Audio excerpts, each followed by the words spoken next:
ওই কিছুটা পুরনো কথার মতন আই লিভ সাকসেস স্টোরিতে যুক্ত হওয়া আরেকটা হ্যাশট্যাগ, সেই মেয়ে, সেই মেয়েটার কথা, যেই মেয়েটা বড় হয়েছে সাঁতরাগাছিতে, তারপর পড়াশুনো অনেকটাই এগোনো, চাকরি সূত্রে চেন্নাই যাওয়া, তারপর ফিরে আসা এই বাংলায়। কি সেই জার্নি? আই লিভ সাকসেস স্টোরিতে আমরা স্বাগত জানাবো সুচেতনা দাসকে। Welcome to I live success story. Thank you. একটু জার্নির কথা শুনবো, ছোটবেলার কথা শুনবো, স্কুলিং এর কথা শুনবো। আমি ওয়েস্ট বেঙ্গল বোর্ডে পড়াশোনা করেছি, তারপর ফিজিক্স অনার্স পাস করি, তারপর রাজাবাজার সায়েন্স কলেজে রেডিও ফিজিক্সে পোস্ট বিএসসি বিটেকে ভর্তি হই। ক্যাম্পাসিংয়ে চাকরি পেয়ে যাই এবং একটি সফটওয়্যার কোম্পানিতে জয়েন করি চেন্নাইয়ে জয়েন করার পর যেহেতু আমি সিঙ্গেল চাইল্ড এবং আমার মা অসুস্থ, তো আমি ওখানে বেশি দিন থাকতে পারিনি, আমাকে ফিরে আসতে হয় এবং বাবার খুব একটা ইচ্ছা ছিল না আমি চাকরি বাকরি ছেড়ে দিয়ে ফিরে চলে আসি। নিজের জেদেই বলতে পারেন, একদম নিজের জেদে জাস্ট বাড়িতে থাকবো এই জেদ নিয়ে চাকরি বাকরি ছেড়ে দিয়ে চলে আসি এবং সরকারি চাকরির জন্য প্রিপারেশান শুরু হয় 2017 এন্ড থেকে। তারপর দীর্ঘ পরীক্ষা, তার জন্য অপেক্ষা, রেজাল্টের অপেক্ষা, আলটিমেটলি আমি 2023 সালের মার্চ মাসে এক সপ্তাহের গ্যাপে দুটো রেজাল্ট বেরোয়, একটা আইসিডিএস সুপারভাইজার এবং একটা ডাব্লিউবিসি এসিডিসিএল এর অফিস এক্সিকিউটিভ। দুটোতেই আমি যখন নিজের নাম দেখি সেই অভিজ্ঞতা তো মানে বলে প্রকাশ করতে আমি পারবো না। খুব ছোট্ট করে জার্নিটা বললেন, কিন্তু এই জার্নি, এই লড়াই এত ছোট নয়, একদমই না, একদমই নয়। সিঙ্গেল চাইল্ড, একদম কতটা চ্যালেঞ্জিং ছিল? খুব চ্যালেঞ্জিং। যখন চেন্নাইয়ে বসে শুনতাম মায়ের শরীর খারাপ আর আমার কিছু করার থাকতো না, মানে সেই দিনগুলো তো ভুলতে পারবো না। তারপর নিজের জেদে যখন চলে এলাম, চাকরি বাকরির প্রিপারেশান শুরু করলাম, ভেবেছিলাম খুব তাড়াতাড়ি হয়ে যাবে, তখন তো এত অভিজ্ঞতা ছিল না। তারপর যুদ্ধ, প্রিপারেশান, 2017 নভেম্বর বা ডিসেম্বরে আমি আইলিপে ভর্তি হই। তারপর থেকে প্রিপারেশান অনেক পরীক্ষা দিয়েছি। ফার্স্ট 2018 সালে ডাব্লিউবিসিএস পরীক্ষার প্রিলিমস পাস করি, দেন মেন্স। সেইখান থেকে মোটামুটি পরীক্ষায় রেজাল্টে ক্র্যাক করতে শুরু করলাম। দি আলটিমেট রেজাল্ট এলো, আমি জয়েন করলাম 2023 জুন মাসে, অনেকগুলো বছর। এখন কোথায় আপনি চাকরি করছেন? কোন ডেজিগনেশনে চাকরি করছেন? আমি ডাব্লিউবিএসিডিসিএল এ অফিস এক্সিকিউটিভ হিসেবে জয়েন করেছি। আমার পোস্টিং আছে কোলাঘাট কাস্টমার কেয়ার সেন্টারে। সেখানকার অভিজ্ঞতা যদি কিছু বলেন। যেহেতু কাস্টমার কেয়ার সেন্টারে অনেক ধরনের আমাদের পাবলিক হ্যান্ডলিং করতে হয়, অনেক ধরনের মানুষ দেখেছি, তবে আমার যে কলিগরা আছেন তারা খুবই সাপোর্টিভ। আমি তো সবে জয়েন করেছি আর লাস্ট উইকে ট্রেনিং থেকে এলাম, তো খুব বেশি অভিজ্ঞতা আমার ওখানে হয়নি, বাট এখনও পর্যন্ত যে ধরনের মানুষের সাথে কাজ করেছি তারা খুবই ভালো। মাঝখানে 2022 আপনার বিয়ে, কতটা চেঞ্জ লাইফে? খুব বেশি চেঞ্জ হয়নি। আমার যিনি হাজবেন্ড তাকে আমি 2013 সাল থেকে জানি এবং আমার পড়াশোনার ব্যাপারে অঢেল সাপোর্ট করেছেন। মানে এরকমও হয়েছে, যেহেতু এই কম্পিটিটিভ লাইনে ও অনেক আগের থেকে ছিল, তো আমাকে জাস্ট বলতে তুই পড়ে যা, আমি তোকে সমস্ত নোটস বানিয়ে দিচ্ছি, এটা করে দিচ্ছি, তুই খালি পড়। ইন্টারভিউর সময়ও তাই অঢেল সাপোর্ট করেছে, যেহেতু এর আগে ও মিসলেনিয়াসের ইন্টারভিউ দিয়ে এসছে, সেই জন্য ইন্টারভিউ রিলেটেড অনেক অভিজ্ঞতাও ছিল, তো আমাকে অঢেল সাপোর্ট করেছে, অঢেল। আমাকে খালি বেসিক্যালি আমার শ্বশুর বাড়িতে যাওয়ার পর আমাকে নোট বানিয়ে দেওয়া হয়েছে, আমাকে খালি কাজ ছিল আমার পড়ে যাওয়া, এটুই আমার কাজ ছিল। অনেক সাপোর্ট। মানে শ্বশুর বাড়িতে গিয়ে কাজ ছিল পড়ে যাওয়া, এই কথাটাও যেন কোথাও আমাদের কানকে অনেকটা আনন্দ দেয়। এই বিষয়ে কি বলবেন? অ্যাকচুয়ালি আমার শাশুড়ি মা, আমি যে জবটি পেয়েছিলাম আইসিডিএস সুপারভাইজার, ওখানের অঙ্গনওয়াড়ির কর্মী ছিলেন, তো উনিও ওনার মানে যত বই ছিল সমস্ত বই খালি আমার জন্য ওনার সুপারভাইজারদের থেকে নিয়ে এসে আমাকে জন্য রেখে দিতেন যে তুমি খালি পড়ো।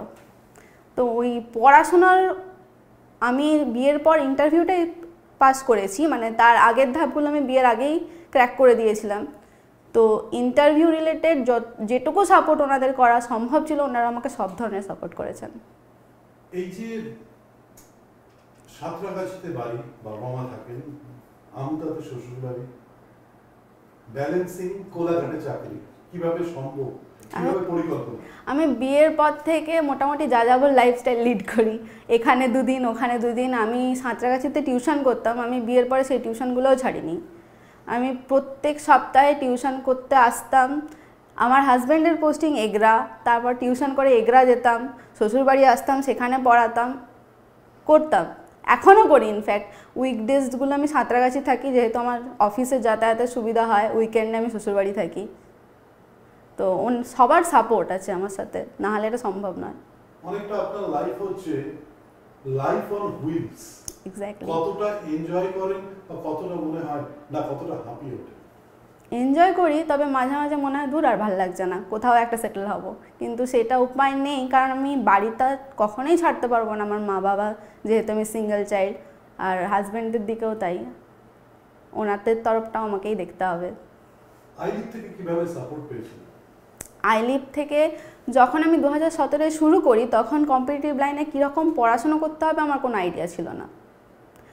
কিভাবে পড়তে হবে, কতটা স্মার্ট ওয়েতে পড়তে হবে, সেটা আমাকে আইলিভ শিখিয়েছে।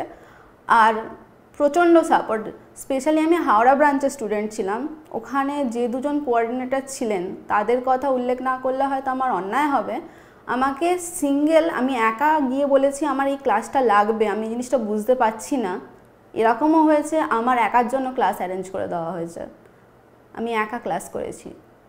এর মাঝখানে যে পিরিয়ডটা থেকেছে আপনার প্রিপারেশন পিরিয়ড, তার মধ্যে একটা ভাইটাল পিরিয়ড ছিল কোভিড পিরিয়ড। এই সময় কিভাবে আপনার পড়াশোনাকে কন্টিনিউ করেছেন? কোভিড পিরিয়ডে আইলিপে তো অনলাইনে পড়াশোনা হতো। এছাড়া এখন তো সত্যি কথা বলতে, এখন পড়াশোনা করতে চাইলে কেউ যদি চায় আমি প্রিপারেশান চালিয়ে যাব, এত অনলাইনে এত মেটেরিয়াল আমাদের কাছে অ্যাভেলেবেল হয়ে গেছে। তবে হ্যাঁ, সেই সময়টা তো সবার কাছে ডিপ্রেসিং ছিল, না কোনো নোটিফিকেশান বেরোচ্ছিল, না কোনো পরীক্ষা হচ্ছিল, না কোনো রেজাল্ট ছিল, মানে সামনে কিছু ছিল না, তার মধ্যেও প্রিপারেশান চালিয়ে যেতে হবে। সেটা পুরো একটা ব্ল্যাক পিরিয়ড ছিল, মানে বহুবার ভেঙে পড়েছি, বহুবার। কি আপনার সেই মন্ত্র, এই যে ভেঙে পড়েছেন বলছেন, তার থেকে আবার নিজেকে ঘুরে দাঁড় করিয়েছে? বাবা বলে ভালো মন্দ যাহাই ঘটুক সত্যের লাও সহজে, এরকম হয়েছে। মানে এরকম বহু 2-3টে পরীক্ষার এক্সামে আমার 0.25-0.5 জন্য হয়নি। প্রচুর কেঁদেছি, সেই রাতটা ঘুমোতে পারিনি, কিন্তু পরের দিন থেকে উঠে আবার পড়তে বসেছি।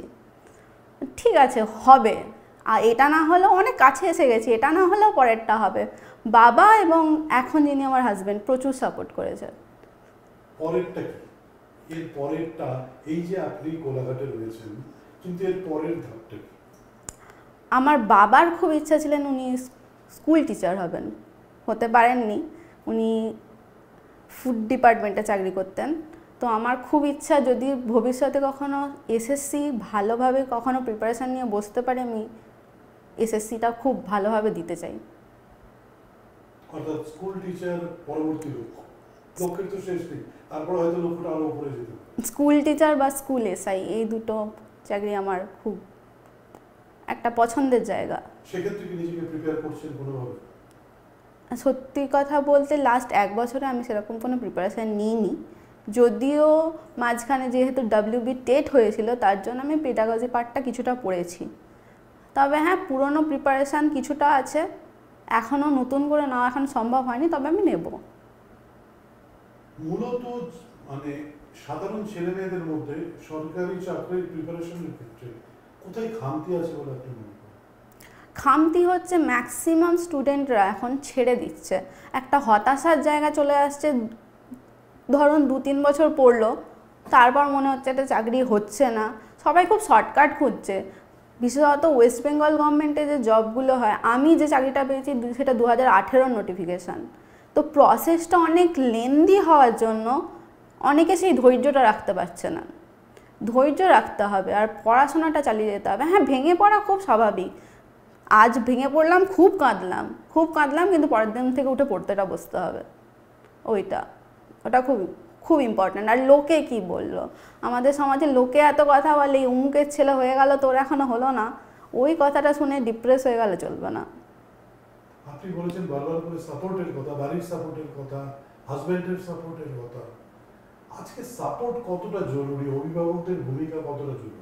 খুব খুব, যারা প্রিপারেশন নেয় এবং সাকসেস পাচ্ছে না তাদের ক্ষেত্রে যে ডিপ্রেশনটা কোন লেভেলে যেতে পারে সেটা যারা এই পথটার মধ্যে দিয়ে গেছে তারাই জানে। তো তাদের ক্ষেত্রে তাদের আবার মোটিভেট করে পরের দিন সকালে পড়তে বসানোটা খুব দরকার। সেলফ মোটিভেটেড হ্যাঁ অনেকে আছে, কিন্তু ম্যাক্সিমাম স্টুডেন্টরাই তো আমরা সেরকম নই না। আমাদের ক্ষেত্রে একটা কেউ একজন বললো ঠিক আছে এটা হলো না পরের বার হবে, এই কথাটা বলার মতো লোকের খুব দরকার।